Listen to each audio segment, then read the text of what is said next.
Okay, what I've done here is I've put two orange dots on the canvas that represent the distances that I want to break the targets. These are Station 3 doubles targets. And again, with the concept that I want to be breaking my second target around 33 yards because that's my highest probability of being able to break the targets. In other words, I'm not going to lose any targets at 33 yards because it opens in my pattern if I'm using a full choke and if my accuracy is within 8 inches out at that distance. Beyond 33 yards, statistically, you have chances of missing birds because there's opens in your pattern. So with that theory, that concept, I want to break that second target by 33 yards. That dot up there is where 33 yards is using the dry fire system from the muzzle of my gun to that target to that spot in the sky. So with that in mind, I need to be able to break my first target somewhere around the 23 to 24 yard from the end of my muzzle, which is this spot here. And so in order for me to be able to get over to that spot by 33 yards, I need to break this target here. If I were to break this one at, say, 26, 27, 28 yards, it's impossible for me to get over there, at least for me personally. You know, you may be quick enough. Well, you know, that depends. But for me personally, this is for my practice. This is my strategy. So what I'm going to do now is I'm going to shoot these targets. I'm going to work on rhythm. And I'm going to start off at half speed. And I'm going to try to accurately break that first target on this orange dot. When the laser hits there, I'm going to try to break it on that dot or as close as I can. And then I'm going to try to break the second target of my pair on that dot. Again, trying to be as accurate as possible. If you're a little bit off, you know, we're dealing with some pretty small numbers here or accuracies, but that is my goal, is to break it on that spot. Then I'm going to gradually increase that speed from 50%. I'll probably, just for purposes of this demonstration, bump it up to 70% and then probably all the way up to full speed, just so you can kind of see the concept. Normally what we would do in this would take a period of time, depending on what your skill sets are. If you're just learning, this could take quite a while. If you're just trying to, you know, refine what you're already pretty good at, this may go pretty quickly.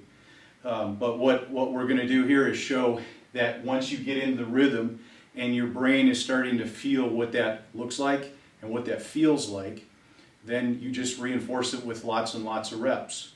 And then when I've done this a few times, then what we'll do is I'll take the dots off here and try to break it just what feels normal. And if you look closely on your monitor or whatever, you'll be able to see that I'm breaking it awfully close to this spot and that spot. And then if you were able to see the monitor, we could check the yardages to see, am I breaking it within that range. So this is what we call the timeline. If you're shooting single targets, usually in trap, our timeline would be horizontal. It would go across the sky this way. But because we're shooting doubles, it's actually a particular spot in the sky. So the timeline for the first target is here. Timeline for the second target is there. We've just cleaned it up. Rather than using tape, or a line, linear horizontal line, we just use a dot. A little cleaner, kind of easier to see. So now we'll take a look at what this looks like in practice. What I failed to mention when I ended that last little clip is I'm going to be using a system within the DryFire that's called automatic release. And what that is you can go in and tell DryFire to release targets on their own, not on your call, not on your voice. And you can set it kind of at any release you want. I've chosen half a second.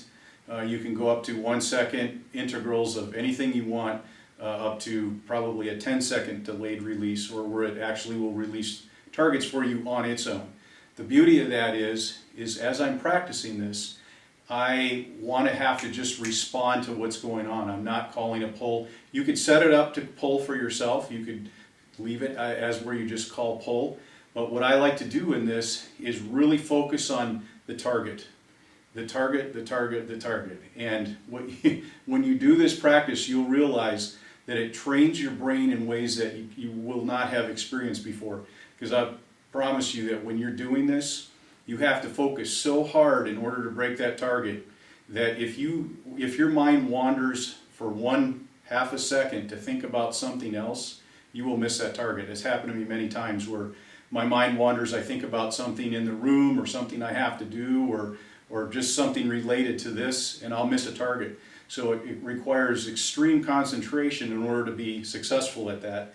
And so part of what we do to make that as challenging as possible is make it release targets on its own, not on mine. So I have to respond to it. So you're going to see targets being released, and you'll notice that I'm not calling for the target. That's because it's on auto release.